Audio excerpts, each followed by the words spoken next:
আরো উপস্থিত আছেন বিভিন্ন স্তরের নেতা নেতৃবৃন্দ কর্মীবৃন্দ, সবাইকে আমার সালাম, আসসালামু আলাইকুম। আমি সবার সামনে একটা কথাই বলতে চাই, যেহেতু জিন্দাবাদ উপস্থিত, বিগত 16 বছরে এই এলাকায় আমি ব্যতীত, আমি এটা জোর দিয়ে বলতে পারি, আমি ব্যতীত আর কেউ এই 16 বছর আন্দোলন সংগ্রামে অংশগ্রহণ করে নাই।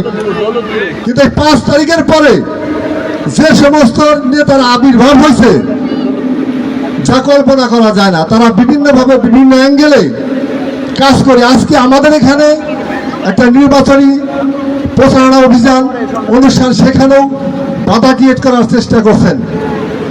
আসলেই বড় দুঃখ লাগে, এখানে যারা আসছেন প্রত্যেকেই ধানের শীষের লোক, ধানের শীষের পক্ষের লোক।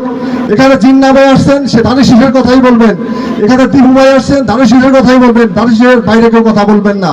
তবু কেন এত দ্বিধা বিদ্বেষ? আমি সবাইকে শুভেচ্ছা জানাই এবং আগামী নির্বাচনে এসে কবির জিন্না ভাই আমাদের ঘিওর দৌলতপুর শিবালয়ের ধানের শীষের কাণ্ডারি হয়ে আসবেন।